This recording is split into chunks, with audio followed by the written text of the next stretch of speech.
Hi, Pastor Vince with Clergy in Support of the Second Amendment. Well, the midterms are over. Where do we stand? That's what we're going to talk about today. But before we get into that, I want to ask you to like, comment, and subscribe. It really helps the channel out a lot and helps to get the word out to people that otherwise wouldn't see these videos. So please go ahead and hit a like and comment and subscribe. It's free. Okay, let's get on with what we're talking about today. And that is, where do we stand after the midterms? Well, I'm sure many of us are disappointed, but I want to tell you there's some things to be optimistic about too, and that's what I want to start out with. Support for the Second Amendment is still very strong, very strong. And I want to give you 3 reasons why I know that comes out of the last election that we just had, the midterms. First is ballot measures. There are 2 ballot measures that were on ballot in Iowa and Oregon. Let's look at Iowa first. Deep red state, they had a constitutional amendment that was to add a Second Amendment analog along with a strict scrutiny requirement into their constitution, their state constitution. Now the gun control folks went all out to stop this because they knew it would stop all future state gun control in Iowa unless they could get another amendment passed to repeal it. So how did that turn out? It passed 2-1. 2-1. The people of Iowa said, we want our gun rights. We want our Second Amendment rights. We want them assured not only in the federal constitution but in the state constitution. But here's the significant part. When you look at the gap, how much better this amendment did than the Republican candidates did, you see that a minimum of 12% of the votes for this amendment came from Democrats. Democrats. Probably a lot more, actually, because I'm sure some of the Democrats voted for Republicans. So that tells you right now, this is a bipartisan issue. There are plenty of Democrats that support the Second Amendment. Now, let's move to Oregon. Oregon was exactly the opposite. This was their effort to pass everything that you can possibly imagine that they call common sense gun laws. I'm not going to go through everything that was on there, but if you can think of it, it was there and more. So, literally millions of dollars poured in from billionaires. One billionaire's wife gave $750,000. And by the way, she doesn't reside in the state. Neither do over 90% of the donors. They're out of state. But that's a lot of money in a market like Portland. So they poured the money in. They had the media behind them, because I looked at the media for that.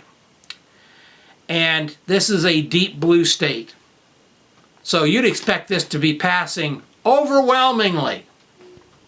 It's not. In deep blue Oregon, with all of that, it's passing by 1.2%, and all the ballots aren't counted yet. So, even in Oregon, there are a whole lot of Democrats that support the Second Amendment and want their gun rights. Now, let's move on and talk about constitutional carry. 7 states implemented constitutional carry this year. It so happens that every single one of their governors were up for re-election this year.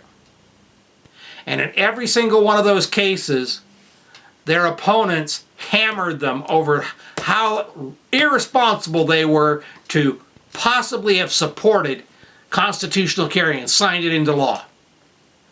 Every one of those governors that signed constitutional carry got re-elected by a wide margin. In Texas, Greg Abbott going up against Beto, I'm going to take your AR-15 O'Rourke. He ran on gun control. He lost by 11 points. But not only that,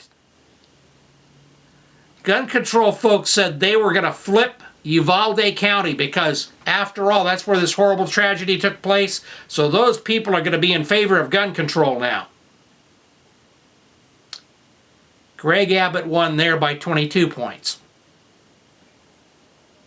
I'm telling you, support for the Second Amendment's a whole lot stronger than you might think if you looked at the election results and just looked at the big picture and didn't look at the details. And the next detail to look at is, how did the anti-gun candidates win? How did they achieve their wins?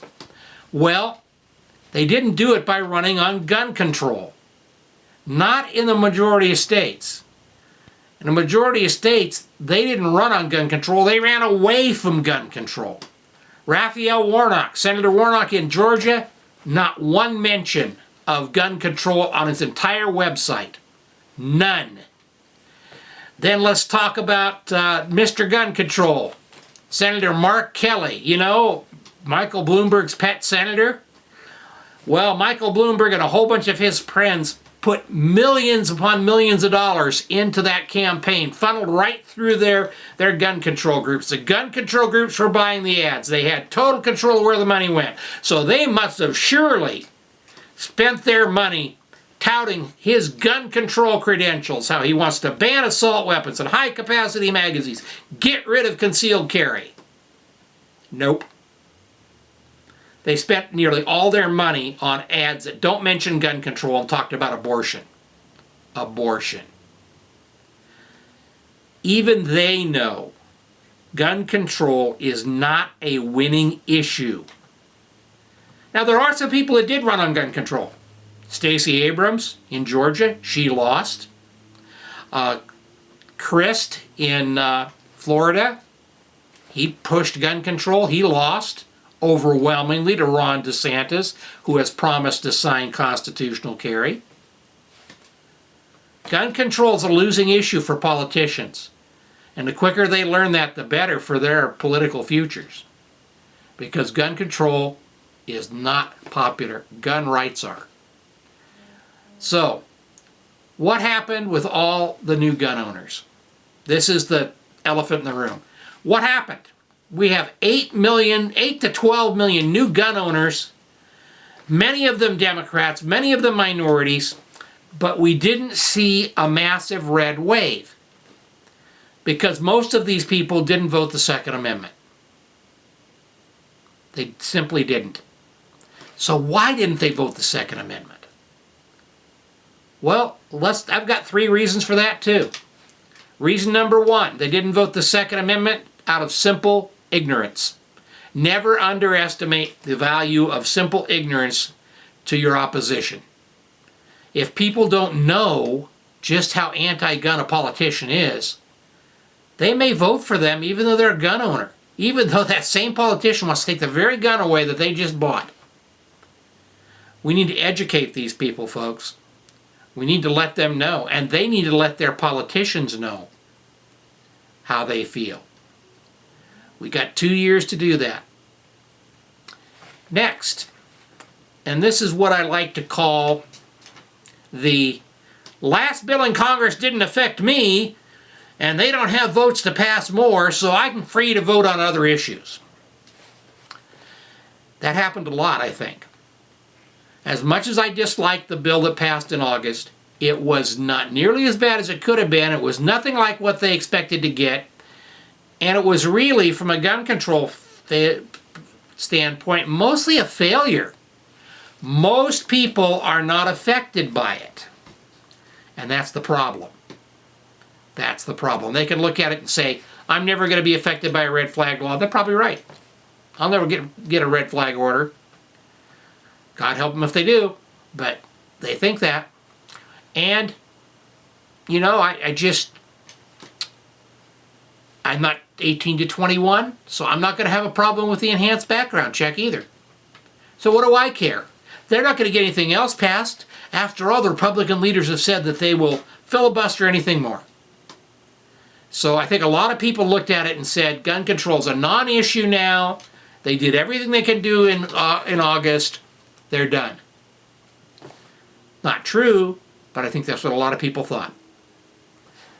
Then finally, and this may be the most counterintuitive of all, there's the Bruen decision. Yes, the Bruen decision. The current reality is that the Supreme Court has issued a monumental decision in Bruen. by setting the standard of review at find an analogous law from 1791 or latest 1868 to the law you've passed or the law you're defending, and then it might be constitutional. Might be. That's the standard now. Good luck for them trying to find a background check on ammunition from 1791 or a background check period. Oh, and of course, we all know that as soon as that Henry rifle came out in 1860, they looked at that and said, that's got too many bullets in it. That holds too much ammo. It fires too fast. You can fire 16 rounds in less than a minute. We need to regulate that. Of course they didn't. We have a monumental decision, and that's the problem. When you get a monumental decision, whether it's on back in the 70s with the Roe v. Wade decision, or when you get a decision as we did on gay marriage, it frees people who are voting on that single issue to vote for something else. To vote for something else. And that's what's happened, I think. I think a lot of Democratic, pro-gun people this time around voted not for the Second Amendment, but on other issues. There are a lot of Democratic gun owners in places like Pennsylvania. A lot of them are union members. So what happens? Hey, I don't have to worry about my guns getting taken away because of this last Supreme Court decision. So I'm going to vote for Fetterman, who my union wants me to vote for. That happened, I'm sure, a lot. Enough to flip that election. That doesn't mean this is a bad thing that we have this wonderful ruling. It's great. But this is the downside, is that we're going to lose some support for Second Amendment candidates. So, what now? What can we do now going forward? Well, I have one strong recommendation. Support the gun rights groups that are fighting the legal battles, that are filing the lawsuits, that are filing the briefs, that are doing the good work that needs to be done. And in my opinion, and I'm a life member, but in my opinion, that does not include the NRA. They will not be getting any of my contributions. Who do I think are good groups to contribute to nationally? Second Amendment Foundation, Gun Owners of America, Firearms Policy Coalition. Those three groups, I monitor these lawsuits. They are constantly in court defending our rights. Support them. Also support your state groups. They do a lot of the work in filing lawsuits against these state laws. And by the way, that includes the NRA affiliates, because they're not the NRA.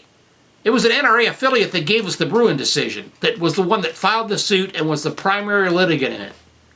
So don't discount the NRA affiliates. Now, one more thing. If you live in a state like Florida, where you haven't got constitutional carry, but you should, based on who's running the legislature and who the governor is, then get busy and apply some pressure and get constitutional carry passed in your state. Because we don't need the federal government to get involved in order to get constitutional carry. That's a state issue. And you can get it in your state, go for it. Now, as for politics, there's always going to be another election. That's the way it works in a democracy. We have them every 2 years. And we'll get another chance. We'll get another chance. We've got some things we can do in the meantime. But in the meantime, our greatest victories are probably going to be in the courts. So, that's all I have for you today. Please like, comment, subscribe, and I will see you in the next video.